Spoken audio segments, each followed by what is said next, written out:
ഇംഗ്ലണ്ടിനെതിരെ രണ്ടാം ടെസ്റ്റിൽ ഇന്ത്യയുടെ ശക്തി ബാറ്റിംഗ് തന്നെയായിരുന്നു. ആദ്യ മത്സരത്തിൽ നിന്ന് പാഠം ഉൾക്കൊണ്ട് അധിക സ്പിന്നർ ഒരു ഓൾറൗണ്ടർ ആയിരിക്കണമെന്ന ഇന്ത്യയുടെ തന്ത്രം വിജയം കണ്ടു. ലോവർ മിഡിൽ ഓർഡറിന് ആദ്യ ടെസ്റ്റിലേക്കാൾ മികച്ച പ്രകടനം നടത്താൻ കഴിഞ്ഞത് ഇന്ത്യക്ക് നേട്ടമായി മാറി. വാഷിംഗ്ടൺ സുന്ദറിന്റെ വരവ് മാത്രമല്ല, ജഡേജയുടെ ബാറ്റിംഗ് മികവും ഇതിൽ എടുത്തു പറയേണ്ടതാണ്. ആദ്യ ഇന്നിംഗ്സിൽ 89 റൺസും രണ്ടാം ഇന്നിംഗ്സിൽ 69 റൺസുമാണ് ജഡേജ സ്കോർ ചെയ്തത്. മറ്റ് ഇന്ത്യൻ താരങ്ങളെ അപേക്ഷിച്ച് ജഡേജയുടെ രണ്ടാം ഇന്നിംഗ്സ് വേഗത കുറഞ്ഞതായിരുന്നു. ശുഭ്മാൻ ഗിൽ 162 പന്തിൽ 161 റൺസും ഋഷഭ് പന്ത് 58 പന്തിൽ 65 റൺസുമാണ് നേടിയത്. എന്നാൽ 69 റൺസ് എടുക്കാൻ ജഡേജ 118 പന്തുകൾ നേരിട്ടു. ടെസ്റ്റ് ക്രിക്കറ്റിൽ ഇതത്ര മോശം സ്കോറൊന്നുമല്ല. എന്നാൽ ജഡേജ ഇതിനേക്കാൾ വേഗത്തിൽ കളിക്കണമായിരുന്നു എന്ന് വിമർശിക്കുന്നവർ നിരവധിയാണ്. ഇംഗ്ലണ്ടിനെ കുറച്ചുകൂടി നേരത്തെ ബാറ്റിങ്ങിന് അയക്കാൻ ഇത് ആവശ്യമായിരുന്നു എന്നാണ് വിമർശകരുടെ അഭിപ്രായം. 5-ാം ദിനം തുടക്കത്തിൽ മഴ പെയ്തത് മത്സരം സമനിലയിലേക്ക് എത്തിക്കുമോ എന്ന ആശങ്കയും ഈ വിമർശനത്തിന് കാരണമായി. എന്നാൽ എല്ലാ ആശങ്കകളും മാറ്റി നിർത്തി ബർമിംഗ്ഹാമിൽ ഇന്ത്യൻ ടീം വെന്നിക്കൊടി നാട്ടിയിരിക്കുകയാണ്. ബാറ്റിങ്ങിൽ മാത്രമല്ല, തന്ത്രങ്ങളുടെ കാര്യത്തിലും ജഡേജ രണ്ടാം ടെസ്റ്റിൽ തിളങ്ങിയിരുന്നു. ജഡേജയുടെ കൃത്യമായ ഇടപെടലാണ് ഇംഗ്ലണ്ടിന്റെ രണ്ടാം ഇന്നിംഗ്സിൽ ഇന്ത്യക്ക് നിർണായകമായ ബ്രേക്ക് ത്രൂ നൽകിയത്.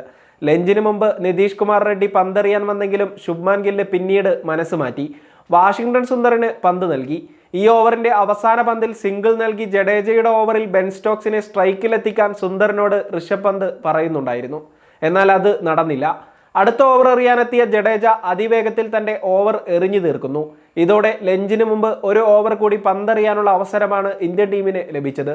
വാഷിംഗ്ടൺ സുന്ദർ പന്തെറിയാനെത്തുകയും ബെൻ സ്റ്റോക്സിനെ വിക്കറ്റിന് മുന്നിൽ കുടുക്കി ഇന്ത്യക്ക് ബ്രേക്ക് ത്രൂ സമ്മാനിക്കുകയും ചെയ്തു.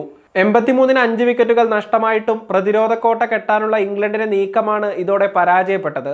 ലഞ്ചിന് മുമ്പ് നിർണായകമായ വിക്കറ്റ് ലഭിച്ചത് ഇന്ത്യയുടെ പോരാട്ടത്തിന് വീര്യം പകരുകയും ചെയ്തു. ജഡേജയുടെ ഈ ഇടപെടലിന് വലിയ കയ്യടിയാണ് ക്രിക്കറ്റ് ലോകത്ത് നിന്ന് ലഭിക്കുന്നത്. മത്സരത്തിൽ ജഡേജ 1 വിക്കറ്റാണ് വീഴ്ത്തിയത്. ഇംഗ്ലണ്ടിന്റെ രണ്ടാം ഇന്നിംഗ്സിൽ ജോഷ് ടോങ്ങിനെയാണ് ജഡ്ഡു പുറത്താക്കിയത്. എന്നാൽ മത്സരത്തിന് മുമ്പ് ജഡേജ BCCI പുറത്തിറക്കിയ SOP ലംഘിച്ചത് വാർത്തയായി മാറിയിരുന്നു. ഇത് നല്ല ഉദ്ദേശത്തിലായതുകൊണ്ട് താരത്തിനെതിരെ നടപടിക്ക് സാധ്യതയില്ല. എല്ലാ താരങ്ങളും ടീം ബസ്സിൽ ഒരുമിച്ച് ഗ്രൗണ്ടിലേക്കും തിരിച്ചും യാത്ര ചെയ്യണമെന്നും വ്യക്തിഗത യാത്രകൾ അനുവദിക്കരുതെന്നുമുള്ള BCCI പ്രോട്ടോക്കോളാണ് ജഡേജ ലംഘിച്ചത്. ഇംഗ്ലണ്ടിനെതിരെ ബർമിംഗ്ഹാമിൽ നടക്കുന്ന രണ്ടാം ടെസ്റ്റിന്റെ രണ്ടാം ദിനത്തിലായിരുന്നു ഈ സംഭവം നടന്നത്. താരങ്ങൾക്കുള്ള ബസ്സിൽ കയറാതെ അതിനു മുമ്പ് തന്നെ മത്സരം നടക്കുന്ന എഡ്ജ്ബാസ്റ്റൺ ക്രിക്കറ്റ് സ്റ്റേഡിയത്തിലേക്ക് ജഡേജ പോവുകയായിരുന്നു. ഇന്നിംഗ്സ് പുനരാരംഭിക്കുന്നതിന് മുമ്പ് നെറ്റ്സിൽ ബാറ്റിംഗ് പരിശീലനം നടത്താൻ വേണ്ടിയാണ് ജഡേജ ടീം ബസ്സിന് കാത്തു നിൽക്കാതെ നേരത്തെ പോയത്. അതിനുള്ള ഫലം ലഭിക്കുകയും ചെയ്തു. ആദ്യ ഇന്നിംഗ്സിൽ ശുഭ്മാൻ ഗില്ലിന് ബാറ്റ് ചെയ്യാനായി ജഡേജ സ്ട്രൈക്ക് നന്നായി റൊട്ടേറ്റ് ചെയ്തു. നേരത്തെ എത്തി പ്രാക്ടീസ് ചെയ്തത് മാച്ചിൽ കൂടുതൽ നേരം പിടിച്ചു നിൽക്കണമെന്ന് തോന്നിയതിനാലാണെന്ന് SOP ലംഘനത്തെക്കുറിച്ച് ജഡേജ പറഞ്ഞു. പുതിയ പന്ത് ഉപയോഗിച്ച് മത്സരം പുനരാരംഭിക്കുന്നതിനാൽ പന്ത് നന്നായി കാണാൻ കഴിഞ്ഞാൽ ബാറ്റിങ്ങിനെ അത് സഹായിക്കുമെന്ന് തോന്നിയതായും ജഡേജ വ്യക്തമാക്കിയിരുന്നു. സമയം മലയാളം വാർത്തകൾ ഇനി ടൈംസ് ഓഫ് ഇന്ത്യ സൂപ്പർ ആപ്പിലും. ഇതിനായി പ്ലേ സ്റ്റോറിൽ നിന്നോ ആപ്പ് സ്റ്റോറിൽ നിന്നോ times of India app install ചെയ്യൂ. മലയാളം ഭാഷ തിരഞ്ഞെടുക്കൂ. വാർത്തകൾ ആസ്വദിക്കാം. എല്ലാം ഇനി സമയത്തിൽ.